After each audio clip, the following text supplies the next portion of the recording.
of what we have incorporated at Retail Business here is holistic wellness. Today you're joined by me, Sephiwe Mangundu, the HR officer, and I'm here to discuss one of the topics that is very key to our well-being, being brain health. I am joined by one of our guests who happens to be my colleague. She'll just quickly introduce herself. Oh, hi. I'm Wazha Letsamao. I work as the Team Relations Manager in Retail Group. Welcome to my interview, Wazha. Thank you so much for having me today. We're so excited to have you here. So my first question to you would be, what is brain health? What comes to mind when somebody says brain health?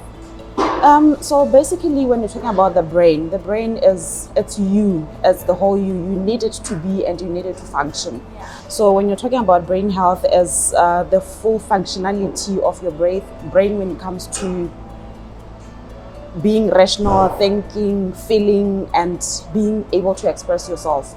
So it's easy for us to simply put brain health and mental health together. They're slightly different, but they are interdependent. Yeah. Oh, okay. So my question to you would be, how do you make sure that you take care of your brain? What activities do you put on a daily basis to ensure that you care for your brain? So brain health starts off with my thinking, managing my physical activity, managing my eating. So on a day-to-day basis, I do gym. When I'm not lazy, actually. So I do gym, I do boxing, because I've come to understand that for me, it's not just exercising, but doing something that I enjoy. So I do boxing. With one boxing, I eat healthy.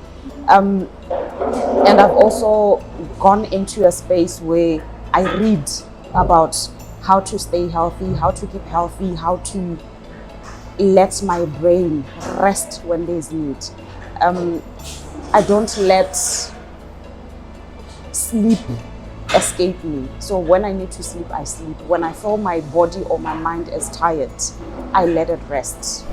You talk about thinking, and right now I'm just sitting here like, oh, my thoughts are always wild and about. But anyways, let me delve into my next question. How have these activities that you've incorporated helped you to improve your mental health? Have you seen any change? Is there something better? Most definitely. I've always struggled to sleep. So with managing my brain health, I now sleep. I don't want to call it sleeping like a baby, but I sleep, and I've seen my mental activity, my brain activity improving. Yeah. I am less forgetful, I'm less exhausted, and I can actually keep at work, concentrate, do my work, do my activities on a day-to-day basis. Yeah. All right. So do you think there's a relationship between stress and brain health? And if so, what is the relationship? What is it that we need to do to ensure that we are less stressed? There is a relationship between brain health and stress. Remember, the mind is the one that manages your day-to-day activities, your ability to function. So with stress, you are suppressing your brain activity. And if you let your brain, I think it's easy for us to call it your mind, let loose, then you'll have less stress. So how to manage your brain health and stress is to easily understand where your issues are coming from, where your stressors are, and managing those. And if it needs to come to a point where you change your lifestyle, you change your approaches to work, life, family, and everything, you manage your stress and you manage your brain health. Sounds easier. Easier said than done. Definitely. Okay, so my next question is that how do I strike a balance? Right now, I'm due to my phone call practically because my questions are here. But how do I reduce screen time to ensure that my brain health is kept in check? It's a tricky one, actually, because we find that we work, we communicate, we socialize on the phone. But I think studies, and of recent we've seen on the internet and everywhere else that internet or social media is addictive.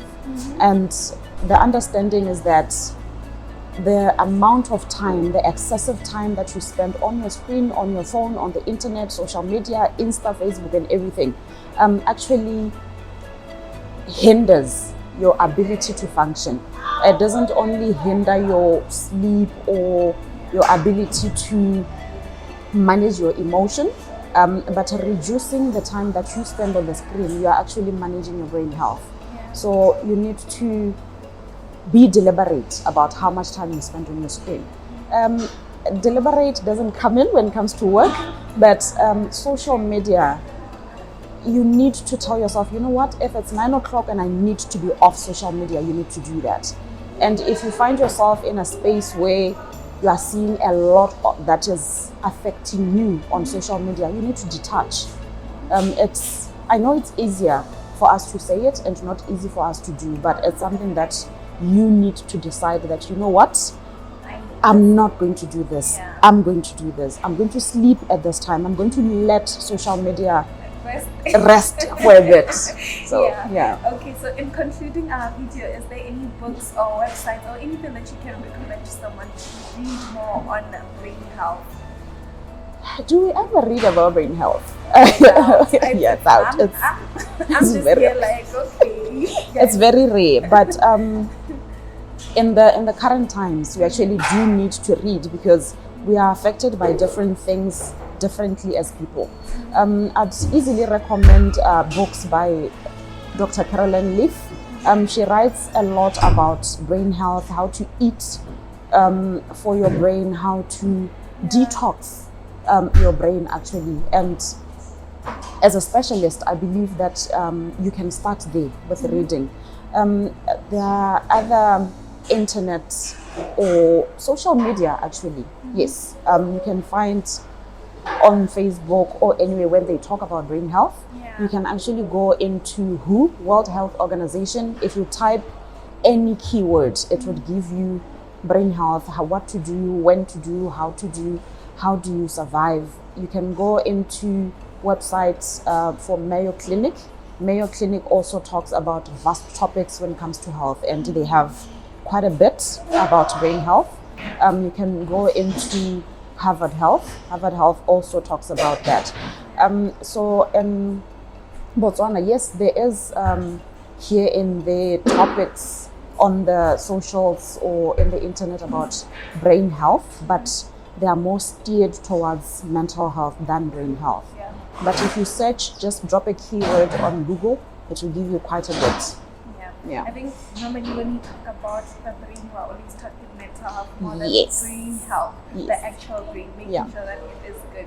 Anyways, thank you so much for joining us in this video, and please note that this is not it does not constitute as a medical advice. So if you do have a problem or need somebody to help you keep in check with your brain health, you can just visit a practitioner or somebody who's licensed so that they can give you further information that is relevant to yourself. Thank you.